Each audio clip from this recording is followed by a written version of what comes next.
As the 2-1, that ball is hammered into left field, back towards the wall. It chases Mills, looking up towards the pole, and it is gone! Pat D'Amico over the left field wall, the second homer of the game for the Navigators, and it's 5-3 North Shore. So this game matters a ton to the Navs.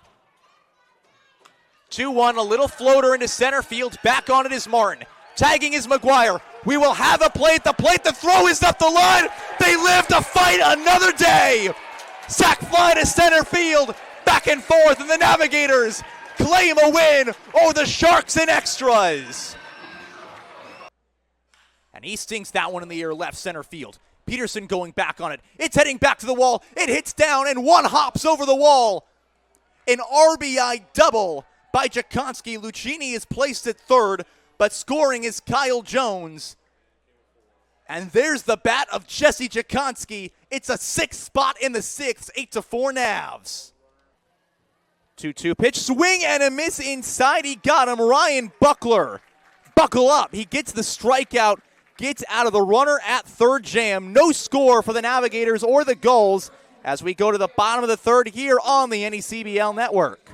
The double steal also has to be on the mind of the Sharks as Coach Bob Macaluzzo has a word with Alex Lucchini. Infield drawn in through the left side, base hit. This game is tied in the 10th. McGuire stops at second, takes a big turn. The winning run is in scoring position with one out, and Danny McDougal delivers. Berg one pitch away from sending us to the 10th. That one is roped into left field. Mills coming on. He has to play it off a hop. Here comes Brendan Jones. The throw home. Up the line. He's safe. Brendan Jones scores. Navigators walk it off for the first time this season. An RBI single by Matt Chattel scores the runner. And North Shore, 11-15. They down the Sharks. 2 strikes, 2 outs. Bases loaded. The ultimate payoff pitch. With an 8-run lead ahead of them, Morris sets, kicks, and fires. Runners go, swing and a miss. This game is Brooks and Dunn. A strikeout for Zach Morris, and country music night ends with some great pitching performances by the Navigators. A shutout at Frazier. And he goes after that one, puts it into the gap in right center field. It is down into the wall. Here comes one runner in Garrity. He's upstanding. Kim is given the wave. Rayo to third, a triple by Sonny Rayo, and the Navigators explode in the inning. 2 more on the board. On the 1-1 pitch, he sings that one into right center field, gets down. Here comes the tying run. Everyone moves up one base, and the Navigators have brought it to 4-all. McDougal holds. That ball is laced into right field, getting down fast. It does get down. Played by Martinez. Here comes Maroney. The Navigators are on the board. Station to station, it's 2-1 Vermont. Anticipating being plunked, that pitch curved for the zone. Stung, a grab. What a play by Danny McDougal. Goes airborne. Takes it out of the sky. 2 defensive web gems for the Navigators. The entire infield is in on Bianco. Ground ball at the middle. Dive, it's through! Bianco, RBI single, scores the pinch runner, and Alex Lucchini, after being no hit through 7, the Navigators are up in the 8th. As the freshman of the year in the Atlantic Sun Conference. He hits one off the end of the bat, gets through the middle. It bounces off the glove of Brady Short. Here comes one run. Here comes Danny McDougal.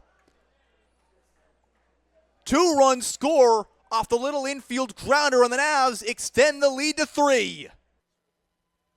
McGuire goes back up the middle. There's a base knock. Here comes one run. Second man given the wave in Rayo. This game is tied. 2 RBI single for Tim McGuire. Have himself a week. 1-1 lifted in the air to right field. That one sinks down. Here comes Truman Pauly. For the first time today, the North Shore Navigators have a lead, an RBI double by Alex Lucchini. At one point, they trailed 11-1. They have now scored 11 in a row, and the Navigators on top in the 10th. Dever hits a little looper on the 1-2, getting into center field. That drops between everybody. Here comes the runner in Jakonski. It's a 1-run game. Everyone goes station to station, and the Navigators keep it rolling with nobody out and the bases loaded. 1-2 home. Chopper rolling, and it kicks off the bag, stays fair. Rayo gets a lucky hop. That's what happens when you foul them off. Here comes run number 11, and the Navs rolling in the fourth. Digs back in for the 1-2, swing and a miss. Dunham strikes out the side, and that slider, a thing of beauty to start this game. 6 Ks through 3. We go to the bottom half of the third. Still no score at Frazier Field. Rayo trying to stay alive, possibly put one in the outfield and keep this inning rolling, and that one is ripped into right center field. Back on it goes the right fielder looking up. It is off the wall. Here comes one run. In to score is Kim. Rayo stops at second. Station to station, and it's just like they reset, but the Navs are down by just a run. To the America East as that one is dropping fast into center field. Playable, laying out and making the grab. The Gold Glove finalist, Kyle Jones. What a play. He's got one down runner at third. Navs trailing by 2. He goes after the first pitch. They're seeing Beauchene, but it's a fly ball to right field. Runner tags. Throw home a little bit up the line. It bounces weird on the turf. It's a 1-run ball game. We're back, bottom of the first inning from Frazier Field in the back end of this doubleheader. It really is game number 38 of the season for the North Shore Navigators, coming off of a win, and they'll have to face the dangerous Halton Hardy on the mound for Upper Valley. Absolutely. Hardy's just looked stellar in his last few starts. His last start, though, only had 1 innings pitched. Not his best outing. 2 hits, 2 runs, 2 errors, 2 Ks. Basically 2s across the board, but he has seen better days, so he's hoping for a better start today. He'll have to face a pretty tough Navigators lineup that did its job in the last game. Kyle Jones leads things off. He's followed by Ryan Garrity, then Isaac Kim in the DH spot. Sonny Rayo, he'll be out in the cleanup role. Matt Chattel, Risa Maroney, Jesse Jakonski, then Tim McGuire, and Danny McDougall round things out for the North Shore Navigators. And Allie, why don't you walk us through the defense behind Halton Hardy in today's back end of the doubleheader? Absolutely. He has Johnson catching for him, Traumer at third, Craig at shortstop, Genth at second, Frainer at first, and then in the outfield we have Reyes, Zylzoff, and Fellows going left to right. Kyle Jones goes after the first pitch but hooks it foul, so it's 0-1. Jones went 0 for 4 in game 1 of the doubleheader, but he walked in the 8th inning, stole a base, went around to third, and was part of that big inning that helped the Navigators plate 2 and come away with a win. As he's looking to get hot again, he's gone his last few games just 1 for 3 against Mystic and 0 for 4 in the first half of this doubleheader. Takes a pitch outside for a ball after being named NECBL Player of the Week last week. Had 2 3-hit games over the course. There's a chopper off the plate, 1-2.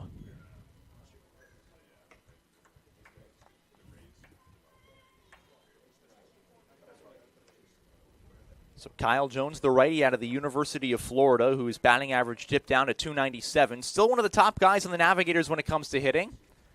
Takes the next one outside, 2-2.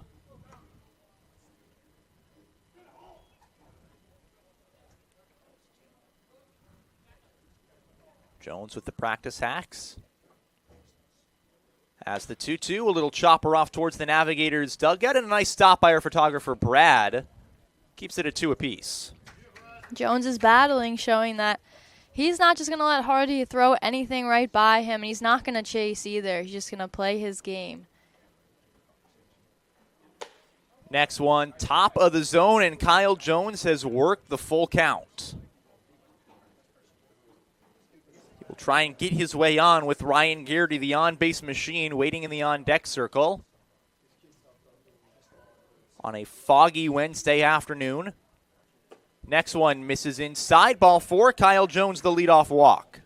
Smart batter in the box right there. He just allowed Hardy to throw his stuff, see a few of his pitches to start off. I'm sure that helped Ryan Garrity in the box as well.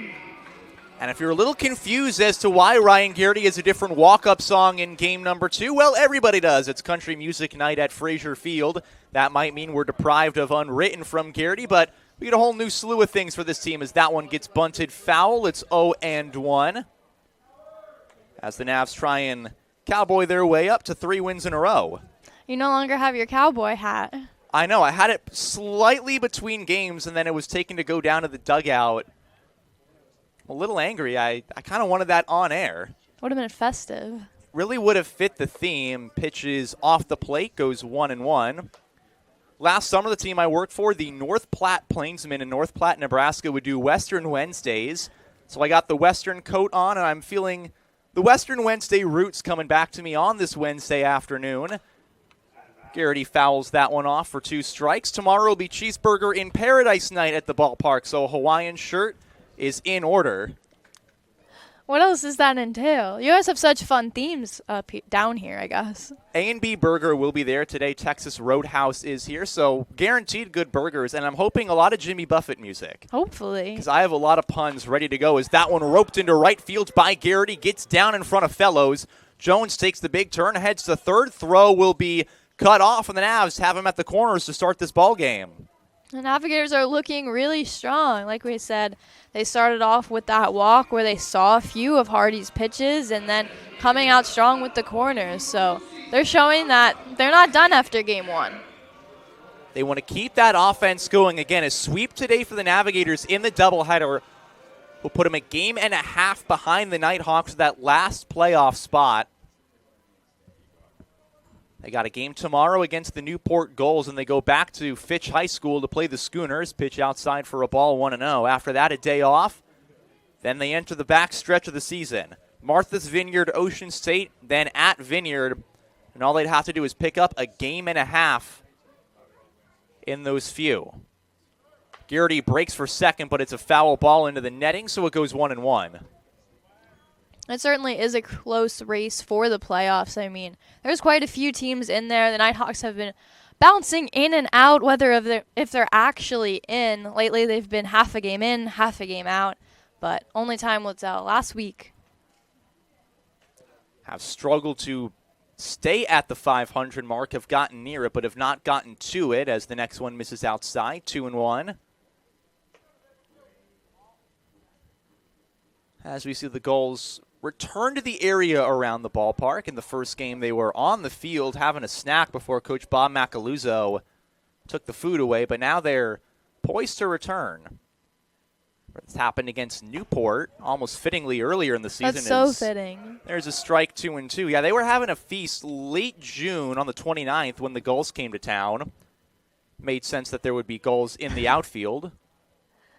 That was so entertaining in game 1. I don't know if they brought the food onto the field or if the food was there, but they stayed a while. It worked out, and Garrity's going to get it work out. He gets a free stolen base down to second. No throw as the threat of a double steal with the speedy Kyle Jones lurking at third. We'll keep the honest man and Gunnar Johnson from gunning him down. But a full count now to Isaac Kim. Kim slashes that one foul. We'll do it once more.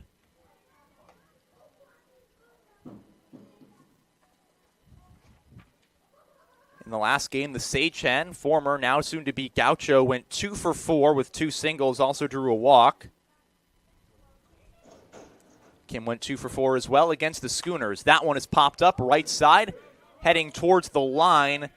Ferner tries to make a play. He does in foul territory. Here comes Kyle Jones. The throw home misses the tag. The Navigators play aggressive in game 2, and they score the first run on a sac fly to the first baseman. Smart base running there by Jones. He saw what he needed to do. He saw that ball was just going to lift up high enough for Upper Valley to possibly end. They did make the catch, and then he was off to the races. Well, it scores Kyle Jones, brings Garrity down to third, and still just one man out in the inning. Sonny Rayo trying to drive in more. He goes after the first one, a healthy hack. There's one strike. Honest to God, that is the first time I have ever put in any scorebook SF3. I don't know if I'll ever put that in a book ever again. This is back-to-back days where the Navigators have had interesting scoring plays. Pitch misses outside. Yesterday against the Mystic Schooners, there was a lengthy discussion between Andrew Fiore and myself about some of the scoring decisions made in that contest. As Rayo chops one on the turf. Coming home is Garrity. They're not going to tie him. They get the throw to first in time. But the Navigators make it 2-0.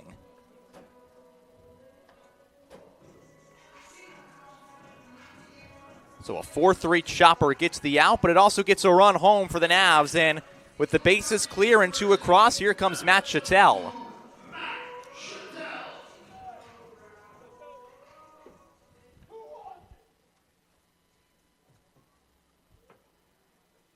Chattel sat out the first game of the doubleheader. His last contest was one of his best games of the season against the Mystic Schooners. Went 2 for 5.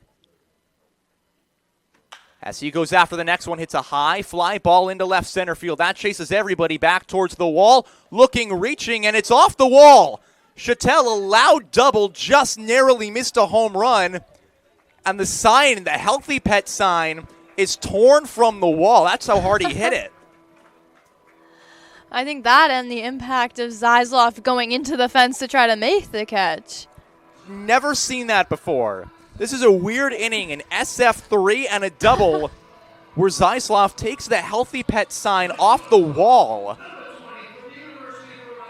He says doubleheaders can't be fun. They're certainly interesting. So now it'll be Reese Maroney. First pitch he sees, he takes a strike inside, make it 0-1.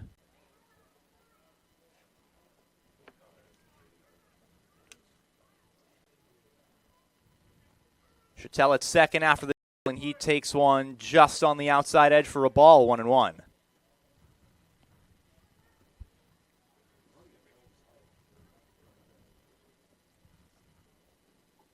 Maroney, the shortstop in the last game, had some good defensive plays. Also paired well with the bat, walked twice and scored a run. Faces a 1-2 count, 2 down, runner at second. Pitch home is on the outside edge. Strike 3 looking. Maroney goes down. Side is retired, but the Navigators jump out early on Holt and Harvey. 2 runs in the first, and some loud contact sends us to inning number 2 from Frazier Field. Your score, Navs 2, Nighthawks nothing on the NECBL network.